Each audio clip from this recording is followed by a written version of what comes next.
Housing metrics are sending mixed signals as mortgage rates rise, home sales drop, and the number of homes on the market increases. What's next in the housing market? We'll talk about that and more coming up. My name is Andrew Finney, and I create educational real estate videos like this one to help you make well-informed home buying and selling decisions. As always, timestamps and resources are linked below the description because I value your time and you already know why you're here. In this video, we'll break down what's happening with mortgage rates, home sales, housing inventory, upcoming jobs report, and 100 million year old Dino footprints. But first, I owe you an apology. I posted a video earlier this year about if now is a good time to buy a house or if you should wait until 2023. Turns out I mispronounced the capital of North Carolina while filming that video, and boy, did I take some heat in the comments. For reference, it's not Raleigh, it's Raleigh. To anyone I offended, I'm sorry. I believe that done is better than perfect, so I also make mistakes sometimes, but I will keep stepping into the arena and getting it done for you. Oh, by the way, you should know I'm human, so you might also notice typos, farm boy sayings, Marine Corps jargon, and other slight imperfections every now and then. All right, let's move forward. Right now, mortgage rates are all over the place. Let me show you what I mean. When I recorded this video, the most recent mortgage rate for a 30-year fixed rate mortgage was 5.3% on July 28th, as we can see from this Fed economic data chart. That's down 0.24% from the video I published less than a handful of days ago, despite the Fed's 75 basis point rate hike. Now, I understand when we hear things like basis points, it can be a little bit confusing or even maybe a lot confusing. I know it was for me before I was a full-time realtor in Las Vegas, Nevada, and honestly, even then, it took me a while for me to understand. At the end of the day, basis points is just industry jibber-jabber with a bite. Because it has a bite, it's essential to know so you don't get bit. Thank you, Eric Henning, for politely reminding me about simplifying industry jargon in your comment on the housing market third quarter update. I appreciate you, Eric, and your tips. So I Googled that stuff to see where the confusion might come from. As it turns out, Zillow defines a basis point this way. 1 basis point is 1/100th of a percent or 0.01%. Therefore, 100 basis points is 1%. Well, thank you, Zillow. Good answer, but the water is still murky about how that exactly impacts me as a consumer. So let me take a crack at this and you tell me if it helps you. When the Fed hiked the rate by 75 basis points on July 27th, it means the federal funds rate went up 0.75% because the Fed rate is the rate that lenders borrow money to provide consumer loans. You might see a similar jump of 0.75% in interest rates on things like credit cards, auto loans, home loans, and other consumer loans. That's how we as a consumer get bit. To say it another way, the amount of the home loan that you're pre-approved for today might not be what you're approved for tomorrow, depending on what the rates do next. As you can see, mortgage rates are fluctuating weekly and even daily. To keep up with how mortgage interest rates impact you, please call your loan officer to review your situation. As you know, home prices are insane right now, but existing home sales and new home construction are starting to stall and even decline. The National Association of Realtors, or NAR for short, released a summary of its findings on July 22nd. As we can see in this post, NAR found, and I quote, existing home sales data showed that housing market activity this June fell 5.4% from May 2022. Keep in mind, that's month over month. Here's where the same report gets more interesting. June's sales of existing homes declined 14.2% from June 2021.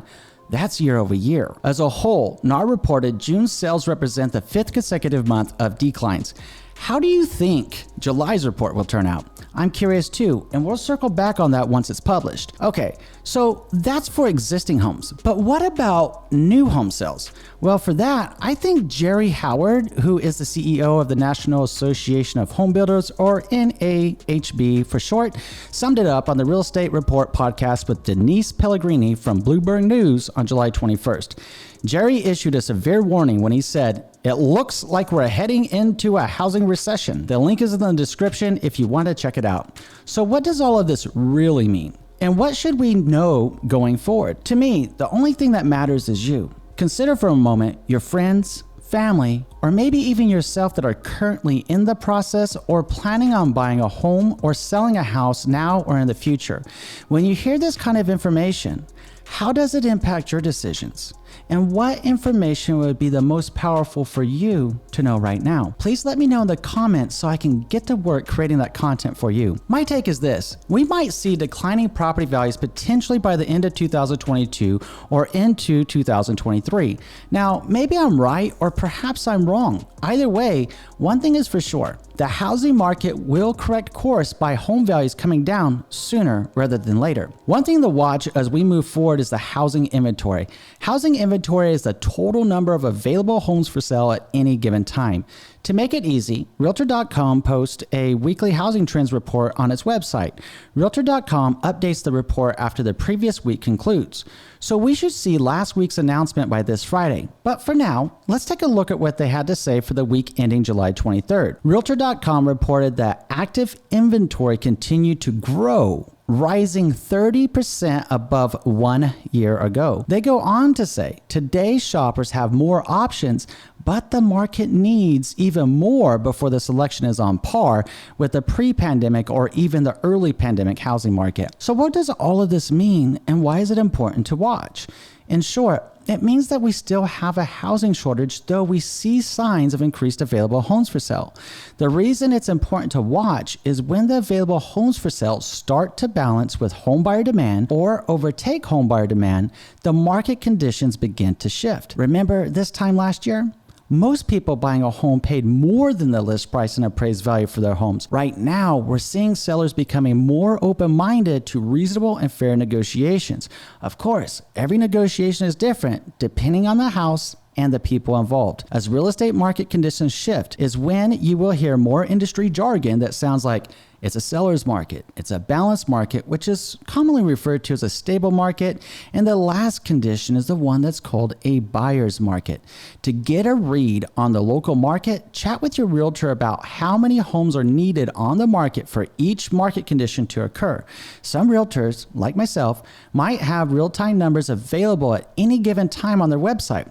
For instance, on my website, andrewfinneyteam.com, scrolling down on the homepage to the Las Vegas Market at a Glance section, anyone can see how many total properties are listed for sale at any given time, along with the amount of price reductions, new listings, total sales for the past 6 months, including the median price, the average days on market, and more. So if someone knows how many homes for sale are needed for each market condition in Las Vegas, they would have an idea of the overall market condition. Okay, so you might be wondering, how does this work? Show it to me. I will. To better help out, use the Las Vegas market condition numbers as an example. In Las Vegas, if there are less than 7,499 homes for sale, the market is considered a seller's market. With 7,500 to 12,499 homes for sale, the market is considered a balanced market. Now, if there are more than 12,499 homes for sale, and it's considered a buyer's market. Of course, multiple dynamics are at play, like mortgage rates, absorption rates, and the U.S. economy at large, to name just a few. That said, without knowing all that industry stuff, perhaps one of the easiest ways is simply to watch the overall housing inventory where you live. Housing inventory is a pretty fair gauge of market conditions in any real estate market. Depending on the market condition, it will set the tone for real estate negotiations. If you're in Las Vegas, let's connect if you're planning on buying or selling a house in the Las Vegas area. My contact info is in the description of this video. Now, if you're not in the Las Vegas real estate market and you're still planning on buying or selling a house, and you need help finding not only a top realtor, but one that knows their numbers and how to safely guide you through any market condition, check out my friends over at homeandmoney.com/Andrew. Let their concierge team get to work finding a top realtor near you to help you with what's most important to you. As a quick note, the updated jobs report will come out for July later this week.